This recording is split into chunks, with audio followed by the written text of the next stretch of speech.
मित्रों, इम्फान IAS PCS class 10 में आपका स्वागत है। चैनल को लाइक कीजिए और सब्सक्राइब कीजिए। आज हम लोग इस वीडियो में प्रधानमंत्री के बाद प्रधानमंत्री 11वां पॉइंट था, ये 12वां पॉइंट है। इसमें हम लोग केंद्रीय मंत्रिपरिषद और मंत्रिमंडलीय समितियों पर IAS PCS तथा अन्य प्रतियोगी परीक्षाओं में आए हुए प्रश्नों और उन पर विस्तृत उनकी व्याख्या देखेंगे। तो चलिए प्रारंभ करते हैं। तो आज का पहला क्वेश्चन है कि निम्नलिखित में से कौन सा कथन सत्य है। तो पहला है कि केंद्रीय मंत्रिपरिषद में प्रधानमंत्री सहित मंत्रियों की कुल संख्या संसद सदस्यों की कुल संख्या के 15% से अधिक नहीं होना चाहिए। तो ये स्टेटमेंट गलत है, क्योंकि यहाँ संसद नहीं होना चाहिए, यहाँ लोकसभा होना चाहिए। तो कुल जो मंत्रियों की कुल संख्या जो है लोकसभा सदस्यों की कुल संख्या के 15% से अधिक नहीं होना चाहिए। दूसरा स्टेटमेंट है कि किसी राज्य की मंत्रिपरिषद में मुख्यमंत्री सहित मंत्रियों की कुल संख्या विधानसभा के सदस्यों की कुल संख्या का 15% से अधिक नहीं होना चाहिए। तो ये सही है, क्योंकि विधानसभा राज्यों में होता है, मतलब राज्यों में जो है विधानसभा के 15% से होना चाहिए, अधिक नहीं होना चाहिए, और केंद्र में लोकसभा सदस्यों की कुल संख्या 15% से नहीं होनी चाहिए, तो अधिक नहीं होनी चाहिए। तो ये दूसरा ही केवल इसमें सत्य है। तो एक्सप्लेनेशन भी देख लेते हैं। तो केंद्रीय मंत्रिपरिषद में प्रधानमंत्री सहित मंत्रियों की कुल संख्या लोकसभा सदस्यों की कुल संख्या के 15% से अधिक नहीं होनी चाहिए। यह संविधान में प्रावधान जो है 91वें संविधान संशोधन अधिनियम 2003 के अनुच्छेद 75 के अनुसार है। दूसरा, किसी राज्य की मंत्रिपरिषद में मुख्यमंत्री सहित मंत्रियों की कुल संख्या विधानसभा के सदस्यों की कुल संख्या का 15% से अधिक नहीं होना चाहिए, लेकिन 12 से भी कम नहीं होना चाहिए। ये भी 91वें संविधान संशोधन अधिनियम 2003 के अनुच्छेद 164(1) के अनुसार है। अनुच्छेद 239A में कहा गया है कि ये दिल्ली के संबंध में एक विशेष उपबंध है कि वहाँ पर मंत्रिपरिषद में मुख्यमंत्री जो होगा वो कुल विधानसभा के कुल सदस्यों की कुल संख्या से मात्र 10% से अधिक नहीं होना चाहिए। नेक्स्ट क्वेश्चन है कि निम्नलिखित में से कौन सा कथन असत्य है। तो पहला है कि किसी मंत्री की मृत्यु या त्यागपत्र देने पर मंत्रिपरिषद विघटित हो जाएगी। तो ये गलत है, क्योंकि किसी मंत्री की मृत्यु या त्यागपत्र अगर दे देता है तो उसकी जगह कोई दूसरा मंत्री जो है प्रधानमंत्री बनाते हैं। दूसरा पॉइंट है कि प्रधानमंत्री की मृत्यु या त्यागपत्र देने पर मंत्रिपरिषद विघटित हो जाएगी। तो एकदम सही है, क्योंकि जो मंत्रिपरिषद होता है उसका जो प्रमुख होता है, वो प्रधान जो होता है वो प्रधानमंत्री ही होता है। तो कौन सा असत्य है, तो इसका सही आंसर वो जो है वो पहला वाला, यही असत्य है। तो भारतीय संविधान के अनुच्छेद 75(3) में मंत्रिपरिषद के सामूहिक उत्तरदायित्व का उपबंध है। किसी मंत्री की मृत्यु या त्यागपत्र देने पर मंत्रिपरिषद पर कोई प्रभाव नहीं पड़ता। कहने का अर्थ है कि मंत्रिपरिषद विघटित नहीं होता है, लेकिन प्रधानमंत्री की मृत्यु या त्यागपत्र देने पर मंत्रिपरिषद विघटित हो जाएगा, क्योंकि प्रधानमंत्री ही मंत्रिपरिषद का प्रधान या मुख्य होता है। नेक्स्ट क्वेश्चन है कि निम्नलिखित कथन पर विचार करना है कि संविधान में उपबंध है कि समस्त कैबिनेट मंत्री अनिवार्य रूप से केवल लोकसभा के आसीन सदस्य होंगे। तो ये गलत है, क्योंकि कोई भी कैबिनेट मंत्री या तो लोकसभा या राज्यसभा किसी भी सदन का वो सदस्य हो सकता है। दूसरा, केंद्रीय कैबिनेट सचिवालय संसदीय कार्य मंत्रालय के अधीन कार्य करता है। तो ये गलत है। तो देखिए IAS में क्वेश्चन पूछा गया है ये, तो दोनों ये गलत है, क्योंकि केंद्रीय कैबिनेट सचिवालय जो प्रधानमंत्री के अंडर में कार्य करता है। तो पहला स्टेटमेंट का आंसर जो है वो संविधान में उपबंध है कि यदि कोई मंत्री संसद की किसी सदन का सदस्य नहीं है तो उसे 6 माह के अंदर उसे संसद के किसी सदस्य का सदन का सदस्य बनना पड़ेगा, नहीं तो 6 माह बाद उसे त्यागपत्र देना पड़ेगा। किसी भी सदन का सदस्य मंत्री बन सकता है। दूसरा है कि केंद्रीय कैबिनेट सचिवालय प्रधानमंत्री के अधीन कार्य करता है। इसका प्रशासनिक प्रमुख जो है कैबिनेट सचिव होता है, जो कि सिविल सेवा बोर्ड का भी अध्यक्ष होता है। नेक्स्ट क्वेश्चन है कि निम्नलिखित में से कौन सा कथन सही नहीं है। पहला स्टेटमेंट या ए है कि अनुच्छेद 74 मंत्रिपरिषद से संबंधित है। तो एकदम सही है। दूसरा, मंत्रिपरिषद का प्रमुख प्रधानमंत्री होता है। एकदम सही है ये। तीसरा, अनुच्छेद 75 केवल मंत्रियों की नियुक्ति से संबंधित है। तो यही गलत है, केवल नियुक्तियों से ही संबंधित नहीं है। चौथा है कि भारत की राजनीतिक और प्रशासनिक व्यवस्था का प्रमुख प्रधानमंत्री होता। तो ये भी एकदम सही है। तो अनुच्छेद 74 मंत्रिपरिषद से संबंधित है, ये सही है। मंत्रिपरिषद का प्रमुख प्रधानमंत्री होता है। भारत की राजनीतिक और प्रशासनिक व्यवस्था का प्रमुख प्रधानमंत्री होता है, ये भी सही है। लेकिन अनुच्छेद 75 में मंत्रियों की नियुक्ति, उनके कार्यकाल, उत्तरदायित्व, शपथ और वेतन सभी से संबंधित है। तो इसमें कहा गया है केवल नियुक्ति से नहीं संबंधित है, बल्कि उसमें उत्तरदायित्व भी है, शपथ भी है और वेतन भी है। नेक्स्ट क्वेश्चन है कि निम्नलिखित में जो अनुच्छेद 75 के संबंध में निम्नलिखित कथनों पर विचार करना है, कौन सा कथन असत्य है। तो अनुच्छेद 75 में कहता है कि प्रधानमंत्री की नियुक्ति राष्ट्रपति करेगा, तो एकदम सही है। दूसरा है कि सभी मंत्री प्रधानमंत्री के प्रसाद पर्यंत पद धारण करेंगे, तो ये गलत है, क्योंकि प्रधानमंत्री स्वयं और सभी मंत्री राष्ट्रपति के प्रसाद पर्यंत पद धारण करते हैं, तो यही गलत है। तीसरा है कि मंत्रिपरिषद के सदस्यों की संख्या लोकसभा के सदस्यों की संख्या का 15% होना चाहिए, एकदम सही है। मंत्रिपरिषद सामूहिक रूप से लोकसभा के प्रति उत्तरदायी होता है, ये भी बहुत इंपॉर्टेंट है, तो ये दूसरा वाला गलत है। तो प्रधानमंत्री की नियुक्ति राष्ट्रपति करेगा, सभी मंत्री राष्ट्रपति के प्रसाद पर्यंत पद धारण करेंगे। मंत्रिपरिषद के सदस्यों की संख्या लोकसभा के सदस्यों की संख्या का 15% होना चाहिए। राज्यों में मंत्रिपरिषद सदस्यों की संख्या विधानसभा के सदस्यों का 15%, और मंत्रिपरिषद सामूहिक रूप से लोकसभा के प्रति उत्तरदायी होती है। तो यहाँ पे आपको यही गलत था कि सभी मंत्री जो होते हैं वो राष्ट्रपति के प्रसाद पर्यंत धारण करते हैं, न कि प्रधानमंत्री के। नेक्स्ट क्वेश्चन है कि मंत्रिपरिषद सामूहिक रूप से लोकसभा के प्रति उत्तरदायी होता है, इसका अर्थ क्या है? इसका अर्थ देखिए, ए है कि सभी मंत्री अपने कार्यों के लिए लोकसभा के प्रति उत्तरदायी हैं, तो ये सही है। इसमें बी है कि सभी मंत्री एक दल के जैसा कार्य करते हैं, एक सामूहिक दल के, मतलब एक सामूहिक रूप से इंटीग्रेटेड काम करते हैं, तो देखिए यही दोनों सही है, ऊपर वाले ए और बी। नेक्स्ट क्वेश्चन है कि मंत्रिपरिषद के विरुद्ध जब लोकसभा विश्वास प्रस्ताव पारित करती है तो ए है कि लोकसभा से चुने हुए सभी मंत्रियों को तुरंत त्यागपत्र देना पड़ता है। बी है राज्यसभा से चुने गए सभी मंत्रियों को तुरंत त्यागपत्र देना पड़ता है। सी है केवल प्रधानमंत्री को त्यागपत्र दे देना पड़ता है। तो ए बी दोनों सही है, ये लोकसभा और राज्यसभा के सभी मंत्रियों को त्यागपत्र दे देना पड़ता है। तो भारतीय संविधान के संसदीय प्रक्रिया में अविश्वास प्रस्ताव या निंदा प्रस्ताव, जिसे विपक्ष द्वारा संसद में सरकार को हराने या कमजोर करने के लिए लिया जाता है। अविश्वास का मतलब ही है विश्वास नहीं है गवर्नमेंट को, तब गवर्नमेंट को पूरा बहुमत नहीं है। किसी सरकार को सत्ता में बने रहने के लिए लोकसभा में बहुमत की जरूरत होती है। यदि बहुमत नहीं रहता तो मंत्रिपरिषद को सामूहिक रूप से इस्तीफा देना पड़ता है। अविश्वास प्रस्ताव के लिए कम से कम 50 सदस्यों का हस्ताक्षर होना अति आवश्यक है। जो भी विपक्ष के द्वारा या जिसके द्वारा अविश्वास प्रस्ताव लाया जाता है उसके लोकसभा के 50 सदस्यों का हस्ताक्षर होना अति आवश्यक है। इस प्रक्रिया में चर्चा के बाद स्पीकर वोटिंग कराता है। यदि सरकार विश्वास मत हार जाती है तो सरकार को इस्तीफा देना पड़ता है। तब दूसरी पार्टी या गठबंधन सरकार बनाने का दावा पेश करती है अथवा लोकसभा को भंग करके चुनाव भी कराए जा सकते हैं।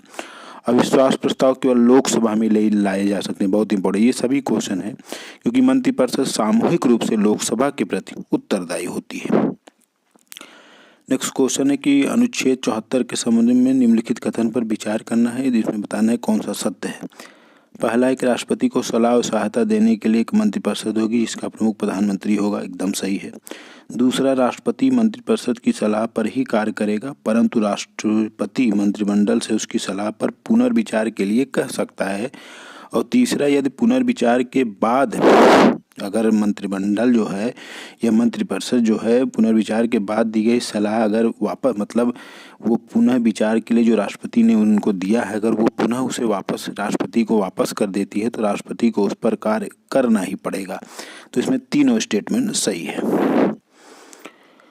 अनुच्छेद 74 में कहा गया है कि राष्ट्रपति को सलाह और सहायता देने के लिए एक मंत्रिपरिषद होगी, इसका प्रमुख प्रधानमंत्री होगा। दूसरा, राष्ट्रपति जो है मंत्रिपरिषद की सलाह पर ही कार्य करेगा, परंतु राष्ट्रपति मंत्रिमंडल से उसकी सलाह पर पुनर्विचार के लिए कह सकता है, लेकिन अगर राष्ट्रपति इस पुनर्विचार के बाद दी गई सलाह पर ही कार्य करेगा, मतलब राष्ट्रपति ने अगर मंत्रिपरिषद को पुनर्विचार के लिए भेज दिया लेकिन पुनर्विचार के बाद मंत्रिपरिषद ने पुनः राष्ट्रपति को दे दिया तो उस पर राष्ट्रपति को कार्य करना ही पड़ेगा। नेक्स्ट क्वेश्चन है कि प्रधानमंत्री का यह कर्तव्य कि वह राष्ट्रपति को संघ के प्रशासन से संबंधित मामलों के बारे में मंत्रिपरिषद द्वारा लिए गए निर्णय और विधायन के प्रस्ताव के बारे में सूचित करता है, किस अनुच्छेद के अंतर्गत शामिल है? तो ये अनुच्छेद 78 के अंतर्गत इसको शामिल किया गया है।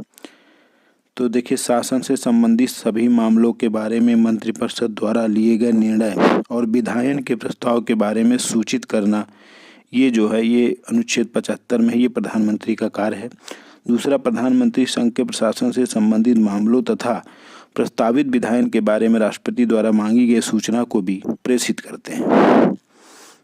नेक्स्ट क्वेश्चन है कि मंत्रिपरिषद और मंत्रिमंडल में अंतर में कौन सा सही है।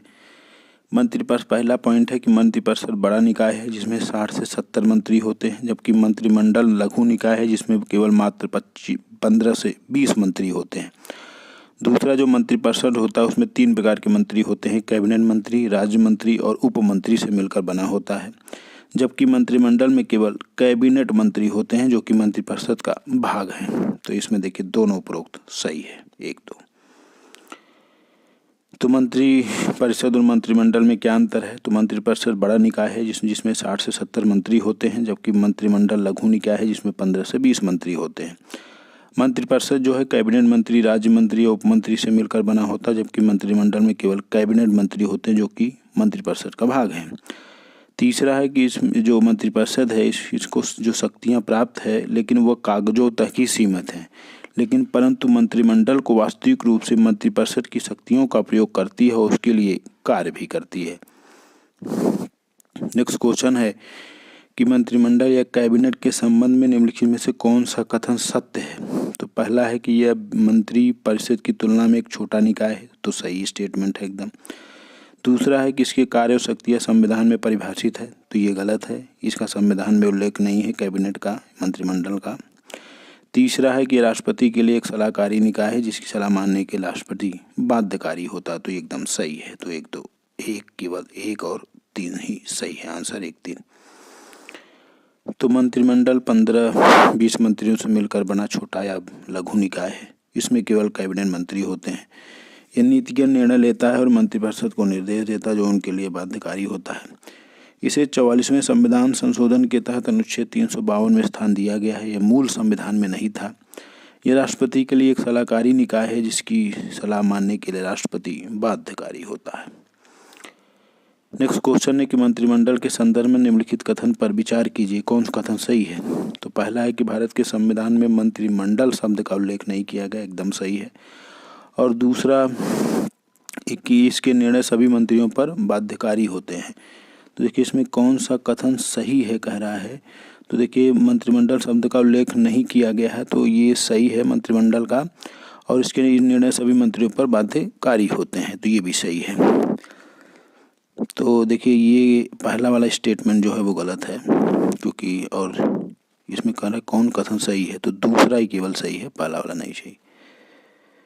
तो भारत के संविधान में मंत्रिमंडल शब्द का उल्लेख भारतीय संविधान के अनुच्छेद 352 में बाद में किया गया है। देखिए अभी अगर आप देखिए कि शुरू में नहीं किया गया था, बाद में इसको संविधान संशोधन द्वारा जोड़ा गया है, और इसके सभी निर्णय मंत्रियों पर बाध्यकारी होते हैं, ये आपको ध्यान देना है। नेक्स्ट क्वेश्चन है कि मंत्रिमंडल समितियां या कैबिनेट कमेटी के संबंध में कौन सा कथन सही है। तो पहला है कि इसकी अध्यक्षता केवल प्रधानमंत्री के द्वारा ही की जाती है, ये एकदम सही है। सॉरी ये गलत है, क्योंकि अगर प्रधानमंत्री नहीं है तो उनकी जगह गृह मंत्री या वित्त मंत्री भी इसकी अध्यक्षता कर सकते हैं। दूसरा है कि गैर कैबिनेट मंत्रियों को सदस्य बनने की अनुमति नहीं होती है, तो ये गलत है, क्योंकि गैर कैबिनेट मंत्रियों को भी आमंत्रित किया जा सकता है, तो इसमें दोनों गलत है। तो इसकी अध्यक्षता केवल प्रधानमंत्री द्वारा ही नहीं बल्कि कभी कभी अन्य कैबिनेट मंत्रियों में जैसे वित्त मंत्री, गृह मंत्री में इनकी अध्यक्षता करते हैं, परंतु प्रधानमंत्री यदि किसी समिति के अध्यक्ष हैं तो उसकी अध्यक्षता वही करते हैं। दूसरी, गैर कैबिनेट मंत्रियों को भी विशेष आमंत्रण पर कैबिनेट समिति का सदस्य बनाया जा सकता है। तीसरा है कि कैबिनेट समितियों का उल्लेख संविधान में कहीं नहीं किया गया, मतलब मूल संविधान में जो ये कैबिनेट समितियों का उसका कोई उल्लेख नहीं है। प्रधानमंत्री जो क्या काम करता है कि मंत्रियों के बीच जो पोर्टफोलियो होता है, जो विभाग होता है, उसको आवंटित करता है, फिर बदल भी कर सकता है, लेकिन कार्य संचालन के आवंटन करने का नियम राष्ट्रपति बनाता है। ये बहुत बार एग्जाम पूछा है। नेक्स्ट क्वेश्चन है कि निम्नलिखित कथनों में कौन सा कथन सत्य है। तो पहला है कि किसी भी एक मंत्री के विरुद्ध अविश्वास प्रस्ताव से पूरी मंत्रिपरिषद को त्यागपत्र देना होता है, तो एकदम सही है। दूसरा है कि प्रधानमंत्री के त्यागपत्र से मंत्रिपरिषद स्वतः विघटित हो जाती है, ये तो एकदम सही है, तो स्टेटमेंट दोनों सही है। तो किसी भी मंत्री के विरुद्ध अविश्वास प्रस्ताव से पूरी मंत्रिपरिषद को त्यागपत्र देने का मार्ग प्रशस्त हो जाता है, क्योंकि सामूहिक उत्तरदायित्व मंत्रिपरिषद की एकता सिद्धांत पर आधारित है। जबकि दूसरा वाला तो एकदम सही है कि प्रधानमंत्री के त्याग पत्र देने से मंत्रिपरिषद स्वतः विघटित हो जाती है, क्योंकि प्रधानमंत्री जो है मंत्रिपरिषद का प्रमुख होता है। तो लास्ट क्वेश्चन है कि निम्नलिखित में से कौन सा सही सुमेलित है। तो पहला है कि अनुच्छेद 74 में है कि राष्ट्रपति को सहायता और सलाह देने के लिए मंत्रिपरिषद होगा, एकदम सही है। दूसरा अनुच्छेद 76 में है कि भारत का न्यायवादी का चर्चा किया गया, एकदम सही है। तीसरा अनुच्छेद 77 में भारत सरकार के कार्य का संचालन है, ये भी सही है। और चौथा है कि अनुच्छेद 78 में राष्ट्रपति को जानकारी देने के संबंध में प्रधानमंत्री के कर्तव्य। तो 1, 2, 3, 4 उपरोक्त सभी सम्मिलित है। तो 74 में कि राष्ट्रपति को सहायता और सलाह देने के लिए मंत्रिपरिषद, 75 में है मंत्रियों के बारे में अन्य उपबंध, और 76 में है भारत का महान्यायवादी, 77 में भारत सरकार के कार्य का संचालन और राष्ट्रपति को जानकारी देने के संबंध में प्रधानमंत्री के कर्तव्य, ये 78 में है। तो आज हम लोगों ने केंद्रीय मंत्रिपरिषद तथा मंत्रिमंडल समितियों से संबंधित सभी प्रश्नों पर चर्चा की। इम्फान IAS PCS क्लासेस को लाइक कीजिए और सब्सक्राइब कीजिए। धन्यवाद।